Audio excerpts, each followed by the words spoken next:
할렐루야, 반갑습니다. 저는 현재 미국 애틀란타에서 이야기술교회를 섬기며 마약 예방 운동본부에서 또 청소년 교육을 맡고 있는 윤석일 목사라고 합니다. 성경 말씀 마가복음 8장에 보면은 야이로라는 한 인물이 나옵니다. 그에게는 12살 된 외동딸이 있었는데 그 딸은 죽을 병에 걸려 병상에 누워 있어야만 했습니다.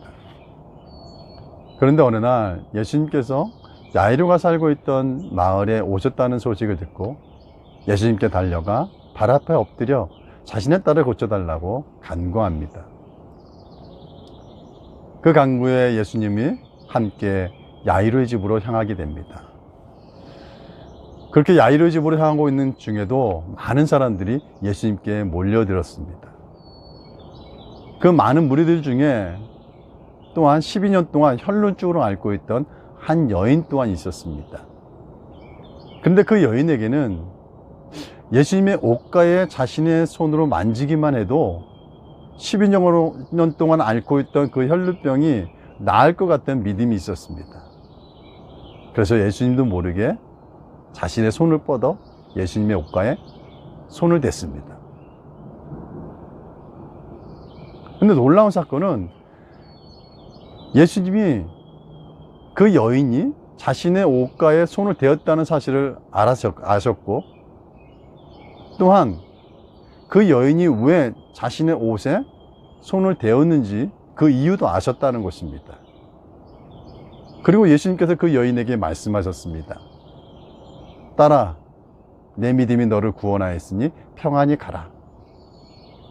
영어적 표현을 직역하면 딸아, 내 믿음이 너를 치유하였으니 평안히 가라. 믿음으로 치유되었다는 것입니다. 이렇게 한 여인을 병을 고치는 사건으로 인해서 야이로의 집에 가는 시간이 지체되었습니다. 이렇게 지체되는 중에 야이로의 집에서 어떤 한 사람이 오게 됩니다. 그리고 야이로에게 이렇게 말합니다. 야이로요, 당신의 딸이 죽었습니다. 당신의 딸이 죽었으니 더 이상 예수라는 선생님을 괴롭게 하지 마세요. 이 얘기를 예수님 또한 옆에서 들었습니다. 그랬더니 예수님께서 야이로에게 이렇게 말씀하셨습니다. 두려워하지 말고 믿기만 하라. 그리하면 내 딸이 구원을 얻으리라. 여기서도 영어적 표현으로 직역하면 두려워하지 말고 믿기만 하라. 그리하면 내 딸이 치유함을 얻으리라. 이 야이로는 누구의 말을 선택했을까요?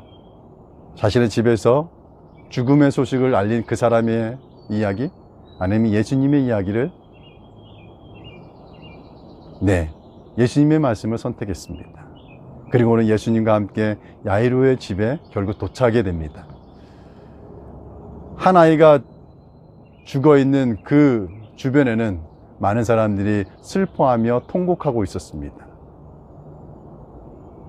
그러한 슬픔 가운데 있는, 슬픔에 처해 있는 그 무리들 앞에 예수님께서는 울지 말라, 아이가 잔다 라고 말씀하시자 그들이 비웃었습니다.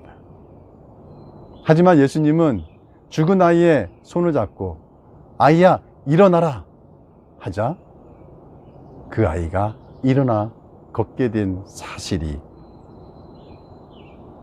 많은 무리들이 목격하게 됩니다. 특히 야이로와 그의 아내, 그리고 많은 사람들이 그 놀라운 사건을 목격하게 되고 그 목격 앞에 정말 놀라지 않을 수밖에 없었습니다. 12년 동안 혈루증으로 앓고 있던 그 여인, 어떻게 그 병에 12년 동안 앓았던 그 병이 치유받을 수 있게 된 것이었을까요? 죽은 딸아이, 야이로가 죽은 딸아이가 살아나게 되는 놀라운 사건을 경험할 수 있었던 원인은 무엇이었을까요? 이제는 저와 여러분이 이 놀라운 사건을 이 놀라운 사건의 주인공이 될 차례입니다. 예수님을 믿으십시오. 예수님을 믿으십시오. 예수님을 믿으십시오. 예수님이 말씀하십니다. 두려워하지 말고 믿기만 하라. 그리하면